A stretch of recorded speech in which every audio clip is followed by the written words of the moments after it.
Two. Hello, chefs. Good morning. We are back again. I'm Isaiah, the young Jedi chef, here with the Dragon Warrior chef, German Lam, and the Phoenix Warrior chef, Noreen. We will be your hosts for today's podcast. You are listening to a unique podcast where we will discuss tough yet real topics that need to be heard in the industry. In this podcast, you will hear the truth real, raw, and unfiltered. Today, we have the honor of having hospitality professional Garret with us to talk about the difference between providing service versus hospitality. I'm excited to get started and jump right in. So without further ado, I'll let the star of our show, our guest, Garret, introduce himself. Garret. Good morning, everybody. Nice to meet you. Thanks for having me, Isaiah, Noreen, and German. It's a pleasure to be here. I've been in the industry close to 40 years.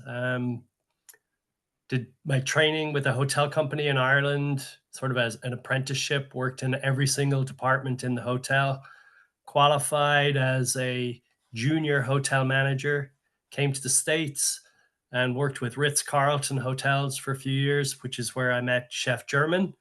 And we've been friends for a long time, since the 80s.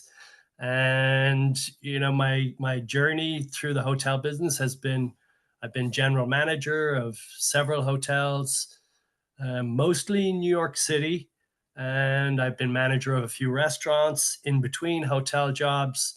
It's been a roller coaster. It's been up and down, good times, bad times, but I love it. So Awesome. Well, great to super be here. glad to super glad to have you here. Definitely have a lot of great experience, worked for some of the best. So thank you so much for being here. So it has often been said that service is black and white and hospitality is full of life and colors. This could not be more true. As hospitality professionals, we strive to give our best hospitality to everyone we come in contact with. People show hospitality in many different ways and have their own definition of what that word might mean. But most important, part of that word is that we are making people feel seen and their voices be heard. This will lead us to our first question. What does hospitality mean to you, and how do you show it on a daily basis? You want to start us off, Garret? Sure.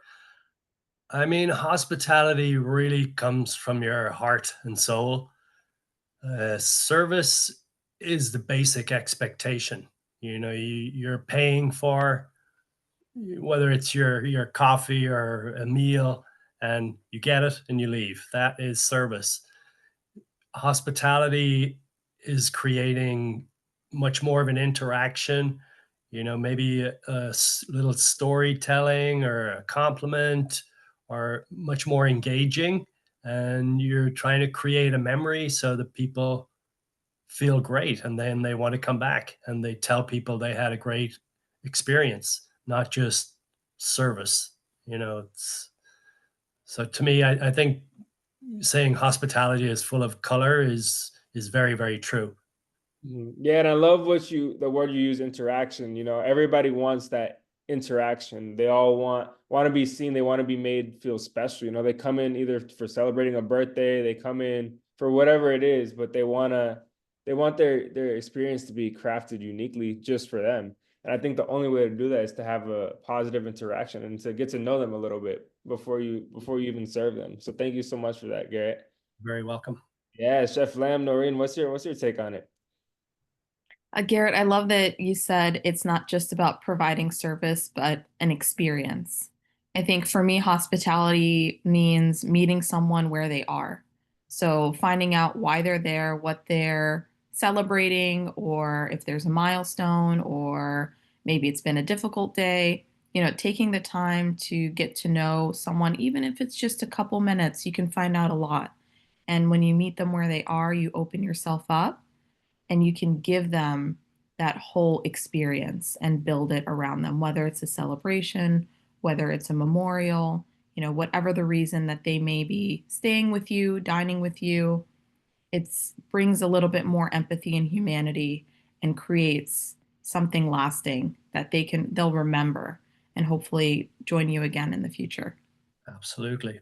Yeah. Think one of my last jobs, we do baby showers, and then the next day we'd be doing a funeral. So you're Right. going from all passages in life. So you have to be empathetic and caring. Yeah. Absolutely. Yeah, and I love what you said, Noreen, on meet them where they are. I didn't think about it from that perspective, but you're right. You know, people come in there, they might be having a bad day, but it's good to empathize with them. It's good to get to their level and bring them even higher if you can. So no, that's a great point. Thank you so much for that, Noreen. Chef Lamb. Well, I love this because starting in the hospitality industry, I worked in front of the house. I was a host, I was a waiter. So I have a viewpoint from the front and the back. As a chef, you want to make sure, that appetizer, that salad, the entree and dessert, it meets the expectation of what we created. So for me, hospitality, especially now, it's really getting people to really bring that energy. Each of them have their own expression of what hospitality is, and when you come together, especially in the back of the house, it is magical because everyone is playing a instrument like an orchestra. So to me, it's really developing them, training them, and saying, hey, we're here, whether you work in the AM shift or the PM shift or the graveyard shift, you're here, so you might as well just have fun with it. No, I love that point. I love that point of view. And I think it all starts with, love and wanting to be there too. Like you always mention, Chef Lamb, you got to have the love for it. If you don't have the love in your food, it's going to turn out salty. If you don't have, the love and hospitality, people aren't going to want to come back. So that's what the base is. And then building off of, we'll talk about it a little bit later, but building off of you want to be there. So thank you guys so much for sharing that with us.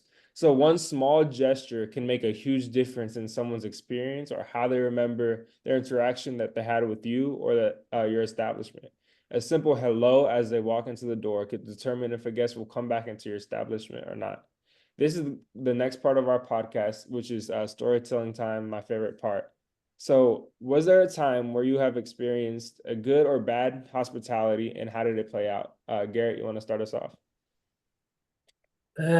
Good hospitality, yes. I mean, I think I would go back to my Ritz-Carlton days, probably where we had a guest history manager who was in charge of finding out, sort of people's preferences before they got there. And German, you remember her, Megan Lanning, do you? Yeah, she was cool, right? At the Ritz in Boston. So anyway, years later, this was back in 89 or 90, and I stayed in touch with her for a long time. And then in the mid 90s, I was managing this sort of nice country inn called Troutbeck, and we used to do very high-end executive retreats. And one year, like 2 days before the arrival, I get this announcement that Anthony Robbins wants to bring his platinum group to my establishment. Anthony Robbins, the big motivational speaker, like he's coached presidents and famous tennis players and everything. So I called Megan and I'm like, Megan, have you any idea what this guy likes? And she goes, yeah, he eats swordfish and broccoli for breakfast. So I got the swordfish and the broccoli for him. And then first day, like the next day after he arrived, he ordered breakfast. And I took the call and I said, would you like, swordfish and broccoli?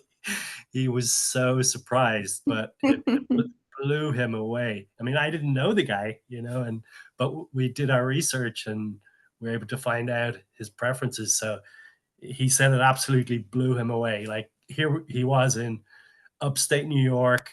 We were like their last minute choice because they were supposed to go to Fiji for that conference, but apparently there was a coup in Fiji. So it was either Fiji or upstate New York, and we got the conference. So I think the winning thing was the swordfish and broccoli. So anyway, I guess that's a form of hospitality.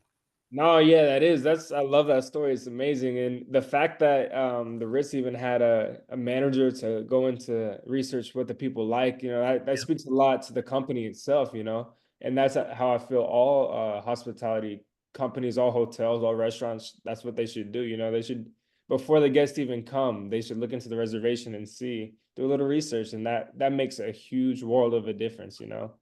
And Well, now we have with technology, especially with Resi, you can just Google somebody and straight from Resi, an open table, you can put in all your preferences and everything. So we have the tools to be able to do that now. It's come so far now with AI as well. yeah. The future is limitless. Exactly. Yeah, that's amazing. And then it just shows that much more that you want your guests to be there, you know, because there's people that, you know, when guests walk in, they, you know, roll their eyes. They're, oh, you know, I'm trying to leave. I'm trying to, but then there's if you're truly there for the hospitality and you truly love what you do, you're going to want to greet your guests by their first name, by their last name, make them feel special, you know, make them feel like family. And that's Absolutely. definitely, Noreen, Chef Lam, what's your twist? Oh, that's an incredible story, Garrett. And now I wonder, I have to ask, how did she know about the swordfish and broccoli? Was it like, how did she find that information? He had stayed at the Ritz. Okay, Yeah, before. way back, yeah. Okay. And I Okay. think she had access to other Ritz-Carlton properties too, because the Boston one was considered the flagship, right, German? I mean, we had like Ziggy Brower was running it. He was like the senior VP of the company. So Okay. Oh, I have wow. another funny story about Ziggy Brower when they I was working the front desk, and then they made me the front office manager, or no, they made me laundry manager. Okay. So Mr. Brower calls me up and he takes his pants off in front of me Wow. in his office. I'm like, okay then. And he hands me his pants and said, I need these pressed with a crease down the front. And these are $500 pants. So Hmm. don't mess it up. So I run back down to the valet department, and I'm like brand new. I didn't know how to work the equipment. It was all like steam and pedals. And I was like, oh my God, I don't know how this stuff works. So I remember Herminio was the guy there. I think he was from Haiti, and he'd been there for years doing that. So I said, Herminio, you got to press Mr. Brower's pants, like make them perfect. I've got to get them back up in like 10 minutes. That's the corporate standard. So I get them done. I'm like, these look good. I run them back up to Mr. Brower, and he's sitting there like in his boxer shorts in his office. He puts them on and he goes, yeah, not bad, Garrett. Nice crease. He goes, did you do it yourself? I said, no, I didn't, Mr. Brower. He goes, delegation. Excellent. That's a sign of a good manager. And I'm like, oh my God, thank you. Thank you. Wow. Talk about trusting your coworkers, Yeah, huh? yeah. Oh yeah, Just they are absolutely. my Oh, pants. he was skilled. Wow. I was not. Wow. No, I love Sorry, I that cut you off. story. No, I love that. That actually like kind of ties back into what we're talking about. And like, I think when we've created really good experiences for our guests, it comes with trust, like trusting our team to do their job, delegating, like you said, and trusting that the manager has been delegating the correct tasks to the correct people and letting it play out. And Yeah, that, it's like a symphony at the end. And that creates a really great, memorable hospitality experience. It's all trust at the end of the day. exactly. Yeah. Mhm. Yeah, I love it. I love it. Chef Lam, what's your spin? Well, I'm listening to Garrett, Noreen's story about hospitality, but then I come back to it, training, development, and learning. That starts the minute the employee it's in the environment culture. And when you do that, what Gary just shared happens. And when you don't do that, that doesn't happen. You know what I mean? That's how it works.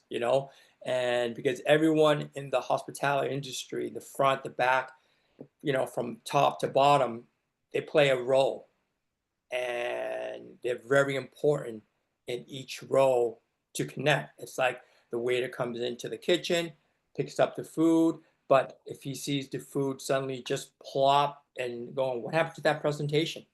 Then that waiter is not going to feel confident in presenting it to the guest, because the waiter knows, but if the chef suddenly presents the food the way it should be, Now the waiter, it's like a peacock. It's like he's, is proud to represent, this signature dish, and the guest is just going to be like, it's sort of like be mouth dropping. It's going to be like, Mhm. wow, so there's a lot of, expression, and you learn, and this is something that I picked up. So like what I'm sharing with you, that's my own viewpoint as a manager, so every manager has their own approach of how to develop, the teams. So to me, this is like the easiest, simplest, and effective way they remember it. No, I love that, Chef Lam, and I love how you said, when you drop off that food, you want to be proud of dropping off that food. You don't want to drop it off like it's a sloppy Joe and just run away.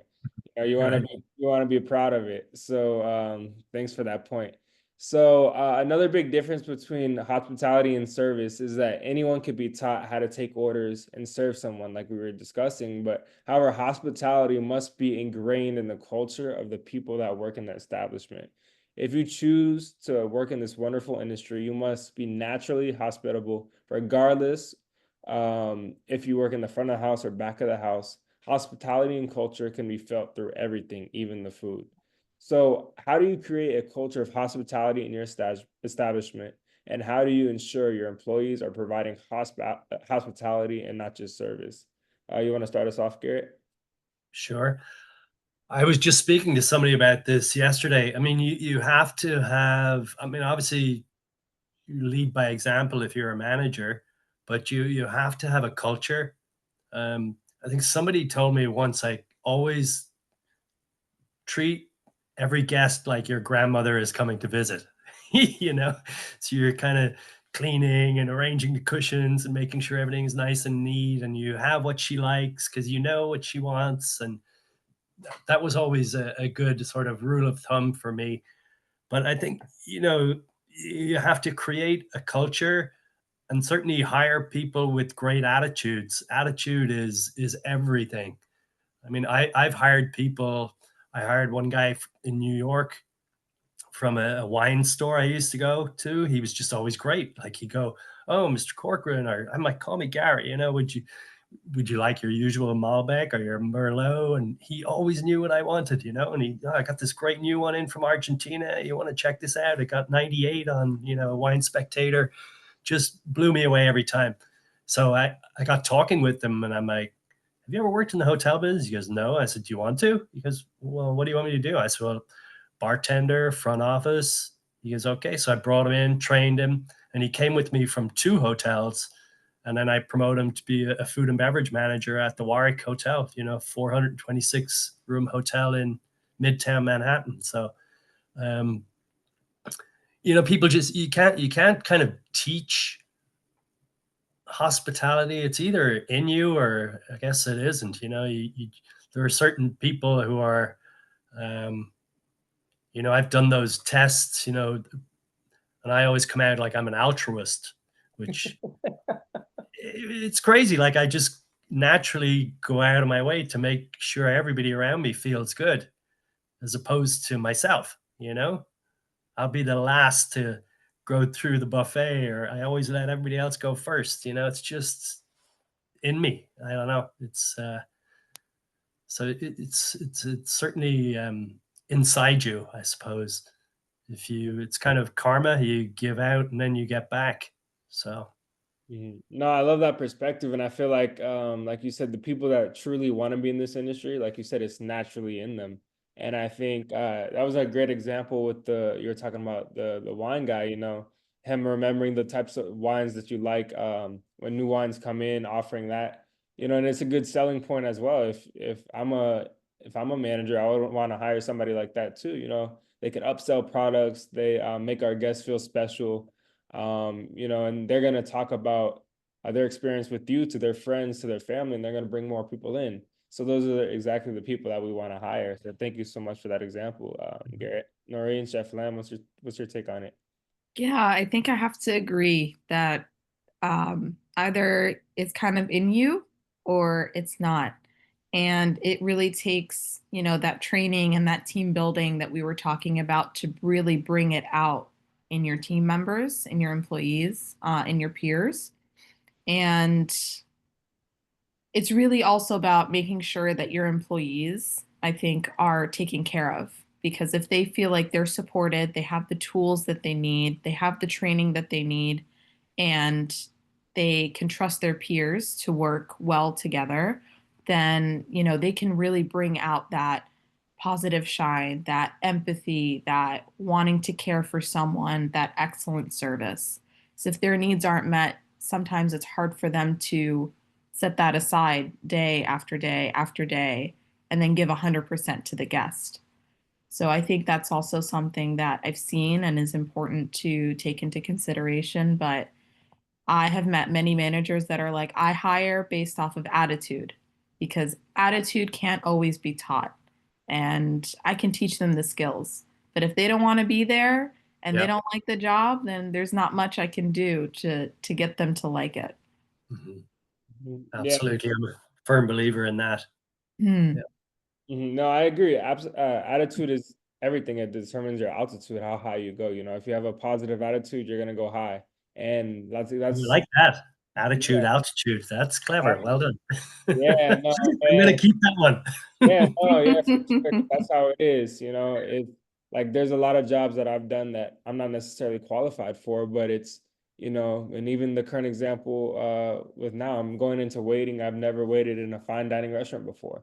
But it's one of those things where people will say stuff, but you at the end of the day, you have to have a positive mindset and know that you could do it and be confident in yourself and you provide great hospitality and you're gonna do great. So that's really all it's about. It's stepping into your uncomfortable zone and having that positive mindset, and that's everything. So thank you for that. Chef Lam, what's your twist? Oh, I love this topic right here because, I look at it and I look at right now, we're in 2025 and I look at my journey and I go, I had no idea what 5-star was. I had no idea what white tablecloth was. I had no idea who the heck the Ritz-Carlton was. I'm like, why should I care? You know what I mean? But then I look back at it now, I go, wow, talk about an education. And I would say hospitality is about serving others before yourself at all. And that's something that I realize is like you're serving someone where that person falls in love with you. That's the game. They don't fall in love with you, then you didn't bring that magic up, And to me, like I always said, when you taste my food, you will fall in love with me because that is what, it's the expectation of hospitality. It's something that I figured out. Then, the other one would be is psychology and human behavior, like today, right? And like I always say, you know, it's not about organic ingredients. It's just about the basic ingredients, and from there, can you bring life to it? And as a manager, right today in today's generation culture, is challenging. You see the good, bad, and ugly of people. You go, what the fuck do you just do? And you're like, but that's the beauty of it. The beauty of it is, do you have an effective approach of using words that activates that person? If you say, hey, you know what, dude, just activate your judgment. You're there, man. You got the suit and ties in you. But no one said that. I know you like the grunge, but over here, this is what we need to be, Right. So that is something that I enjoy developing, training, and learning with people. Whether you're on a white collar, whether you're on a blue collar, you can be converted. I love it, Chef. I love it. Converted. I love it. Yeah, and I like what you said about when people take a bite of your food, you want them to fall in love. That's what we do it for. When we strive for that interaction when they eat our food, they close their eyes and they, just it takes them to a whole nother level. That's what we strive for as chefs. So great point. So in hospitality, we must give our guests 100% of us, although we ourselves may not be feeling 100%. It's important to not let our emotions and how we're feeling impact the way we treat others and make them feel. So, what are some ways to still provide great hospitality when we are not feeling the greatest ourselves? What can you do to recenter yourself in order to be the best for others? You want to start us off, Garrett? Sure. always put a sign up in the back office and it says, "Smile, you're on stage." Mm. So whatever you're feeling, as soon as you walk out that front door into the front of house, that's the stage. Back of house can be a little bit of a different story, but, Yeah, that's uh, but that's a good you point. know, you just have to dig deep sometimes. Everybody has things going on in their personal life, but when you're in the service business, people are spending good money for an experience, a great meal, a great stay. They don't want to meet a negative Nelly along the way. They just don't want to hear it. So um, it's something you have to just, if you're a manager, I guess, be available, let people come and vent. I like to take people for a walk rather than bringing them into the office because that's Mm, always a bit intimidating. If I've worked at a place where there's outside grounds, I'm like, let's go for a walk around the building, walk, down the road and back, go for a coffee somewhere off property is, mm. people are having a moment. So, or, let people, hey, listen, if it's not working out today, why don't you go home? Just come back tomorrow. It's not worth the risk. Mm. No, yeah, those are all great points, and I love how you said one great point is being on stage. You're always on stage. That's what Yeah. they kind of preach to us, especially being in Vegas. We're the show. We're Yeah. always, and especially I used to be behind the bar. Everybody could see you. Everybody's always listening to every conversation you have, either with your coworkers, with another guest, and they can notice when you're not feeling it. I even had a guest call me out one time and say, "Hey, you're not smiling. Why are you, I could tell you're off right now. I could tell something's wrong." And the guest could see it. And it's not fair to them, even though you might not be feeling the best. It's not fair to provide them with that negative experience because they're paying for something. They want to be happy. They want something special. So I think just remembering that, okay, you're always on stage, even if you have to fake it for a little bit, put a smile on your face and then move on with your day. That's it. But I Excellent. think it's important to provide that to your guests, and they deserve it. So thank you for all those great points, Garrett. Noreen, Chef Lam, what's your take? Oh, I love this question. And it is like being you're on stage, right? When our servers finish their pre-shift before we start, I always hear their kind of ending is 1, 2, 3, it's showtime. Yeah. That's kind of like for all of us signaling, all right, we're on. We're in guest areas. These people are paying thousands and thousands of dollars per night to stay with us, and they're coming to dine with us. All these big names, you don't know sometimes their person's day, what they were like. They don't want to come in and then you have a sour attitude. And I think it's really important to remember why you're there. Set aside what is going on personally, like Garrett said, and take a deep breath and say, we're going to get through this shift. But I think also it's important to allow yourself to have that moment. If you're really upset, if you're sad, something's going on, when it's appropriate, maybe it's taking a break and going outside. For me, because I'm back of the house, it's usually stepping into the walk in because it's cold, it's a little dark, it's quiet, no one else is in there. I can just take a moment, deep breaths, let myself be sour for 2 minutes. And then it's like, all right, we got to get through this. We go back out there because it's also not my peers' responsibility to carry my negativity because that's going to spread like wildfire through your whole team. So I think it's really important to set things aside because part of our job is putting on a show. And I don't think a lot of people outside of the industry really get that. But also allow yourself to have the moment, whether it's on break, whether it's when you go home, whether it's taking a walk with your manager, with one of your peers. You can't hold it in forever. So don't allow yourself to crack and explode. Right. I love it, Noreen. Chef Lam. Well, I love this because I'm listening to it, right? We're in a theater, think of it as a circus Olay here. Your personal best, like I always say, professionalism, body, mind, spirit, and food. You know, align those and you would be able to lead others. And this is what I love about our industry. You know, we lead others where they need that support. They need that empathy. You know what I mean? They need those soft voice. And this is something that right now you need to do to retain your team and actually teach them how to reset in this industry. No, I love it. I love it. And like you said, you need to be able to care for your coworkers too, you know, care for those you work around. And I feel like if you work in a positive environment and you work around people that are all positive and all want to be there, then it'll automatically lift your spirits, you know what I mean? Yeah, I think Mr. Marriott used to always say, if you take care of your employees or your associates, they will take care of the guests. Exactly. Yep, And that's so look, true. how many hotels do they have?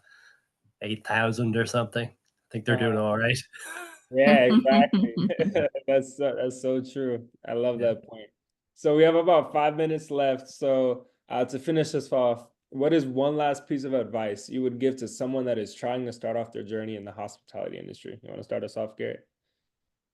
Sure, I would be a sponge for knowledge. Just learn everything you can, not only in the department you're in, but just be inquisitive, ask questions. You know, even if it's your shift is over, see if you can help in another area. If somebody's really busy, just, hey, can I help you out? You know, because if you want to grow, that's how you will grow. Um, you know, you help, it's all a team. It's not everybody doing their own little thing. If somebody is in the weeds, you got to be able to jump in and help and just have that kind of thirst for knowledge. If you want to progress, it will come to you if you show that enthusiasm and that willingness to learn. No, I love it. And like you said, I feel like a lot of people now they forget like what you said. It's not just your specific duty and task to do one thing, you know. We're a team, we're together. It's everybody's responsibility to do everything and provide great service. So it may not be, you know, your daily duties, but if you have to jump in and help somebody else out, it shows you care and it might be something you're able to learn from it. You know, even like we're only as strong as our lowest person, you know, even the dishwasher. If the dishwasher's out and falling behind, there's not going to be dishes to put food on, you know, there's not going to be, you know, so you got to jump in where you have to jump in. And that's part of the industry. So I love that point. Yeah. Noreen Lam. No, I'm just gonna echo what you guys said because I think that's really, really, really important is smile and just be open, learn, listen, you know, take notes. I don't see a lot of people taking notes anymore. Take notes. That's a good thing. It's old school and it worked. You see? It I worked. took notes. Proof I've is got in the the pudding. attitude written down. Oh, that's awesome.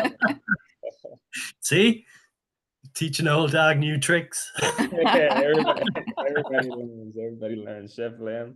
What's your take? Well, you know, this is my philosophy when I came into it as a young buck, you know, Chef Boyardee. Open eyes, open mind, open heart, open ears. They will come up with the equation for you. That is the beauty of us. You know, we have this Einstein brain, but, you know, in hospitality, you know, we're dealing with the rainbow colors of international genders, language, age, lifestyle. And sometimes it could be very like overwhelming to someone that, you know, don't know how to connect or communicate.